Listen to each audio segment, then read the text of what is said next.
கிறிஸ்துவுக்குள் பிரியமான சகோதர சகோதரிகளே, உங்கள் யாவரையும் இயேசு கிறிஸ்துவின் இனிதான நாமத்தினாலே வாழ்த்தி வரவேற்கிறேன்.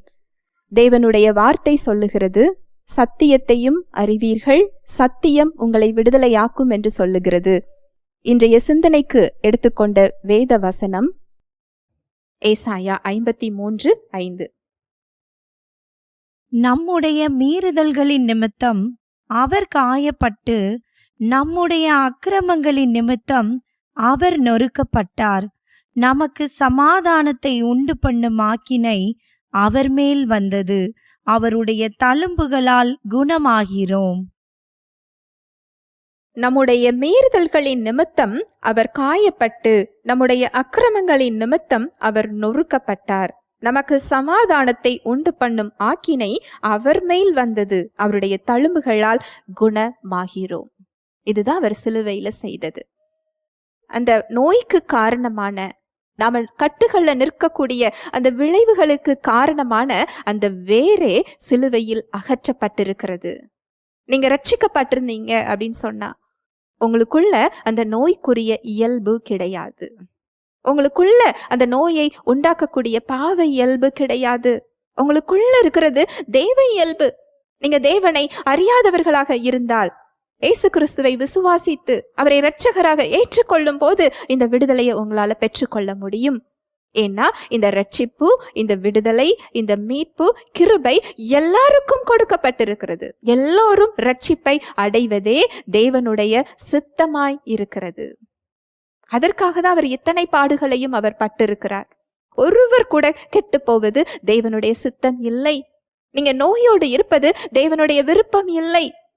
அவர் அவருடைய ஸ்தானத்தை விட்டு, அவருடைய மகிமை, அவருடைய கர்த்தத்துவம் இதெல்லாம் விட்டு அவர் இறங்கி மனிதனாக வந்து அடிமையின் கோலம் எடுத்து இத்தனை பெரிய மீட்பை அவர் வாங்கி நமக்கு கொடுத்திருப்பார் என்றால் அதை நீங்களும் நானும் பெற்றுக்கொள்வதுதான் அவருடைய விருப்பமாக இருக்கும். தேவனுடைய ஒரு இயல்பு என்ன தெரியுமா? அவருக்கு ஒரு பெயர் யெகோவா ராஃபா. யெகோவா ராஃபா என்றால் சுகம் தருபவர் என்று அர்த்தம். அவருடைய ஒரு இயல்பே சுகம் கொடுக்கிற இயல்பு. நீங்க சுகத்தோடு இருப்பதுதான் தேவனுடைய சித்தம். நீங்க சுகத்தை பெற்றுக்கொள்வதுதான் தேவனுடைய விருப்பம். அவருடைய இன்னொரு இயல்பு யெகோவா சிட்கேனு. யெகோவா சிட்கேனு அப்படின்னு சொன்னா அவர் நீதியுள்ளவர். நம்ம நினைக்கிறோம் இல்லையா, இந்த சுகத்தை பெற்றுக்கொள்றதற்கு, இந்த விடுதலையை பெற்றுக்கொள்றதற்கு எனக்கு தகுதி இருக்கிறதா? நான் பாவியாய் இருக்கிறேனே, எனக்கு இந்த சுகம் கிடைக்குமா அப்படின்னு சொல்லி நீங்க ஒரு கேள்வியோடு, ஒரு கலக்கத்தோடு நின்று கொண்டிருந்தீர்கள் என்றால் தேவனுடைய இயல்பு அவர் நீதியுள்ளவர். இந்த ரட்சிப்பில் அவரது இயல்பையே நமக்கு பலனாக கொடுத்திருக்கிறார். அந்த சுகத்தை பெற்றுக்கொள்ளக்கூடிய தகுதியையும் அவர் ரட்சிப்பில் நமக்கு கொடுத்திருக்கிறார். அதனாலதான் இதற்கு பெயர் கிருபை.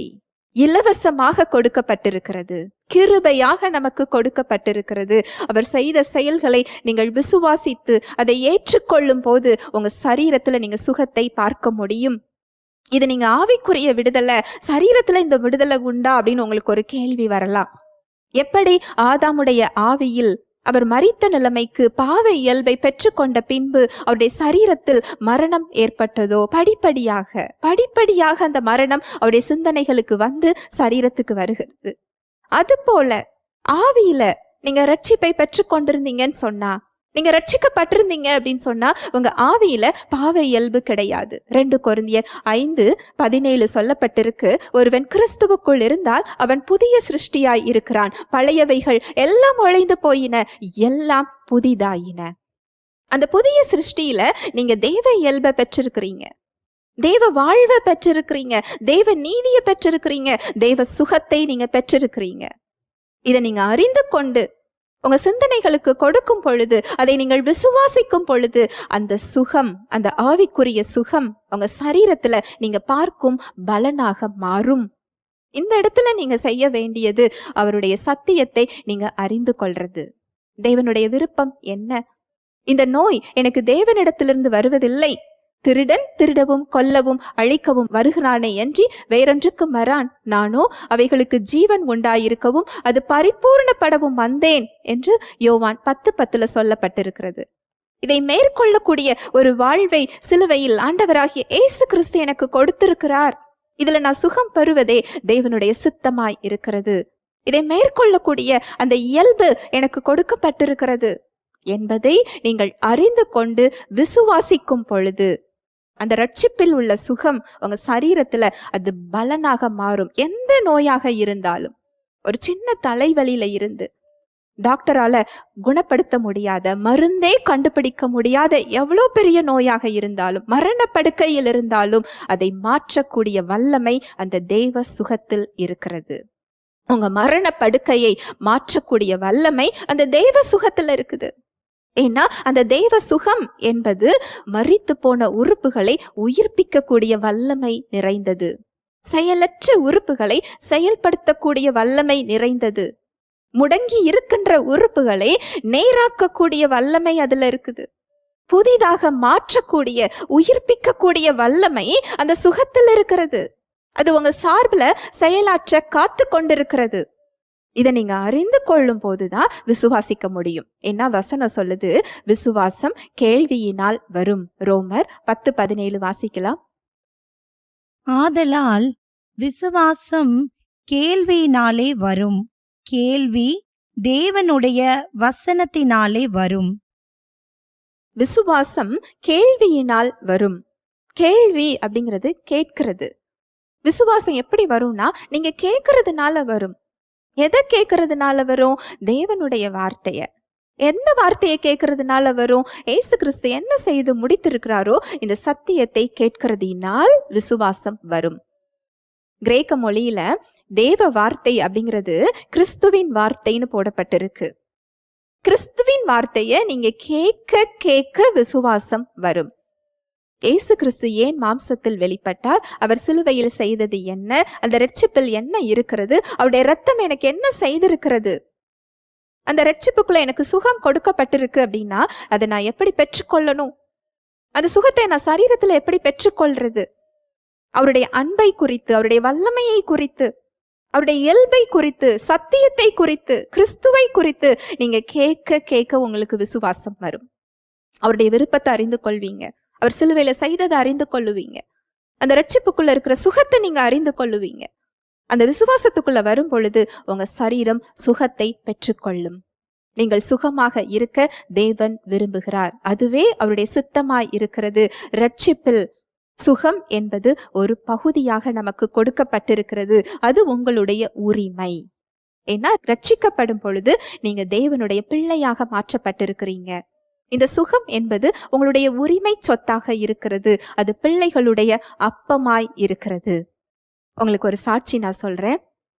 ஒரு சகோதரர், அவருக்கு 80 வயசு இருக்கும். அவங்களுக்கு என்ன பிரச்சனை அப்படின்னா, அவங்க உணவு குழாயில கேன்சர்.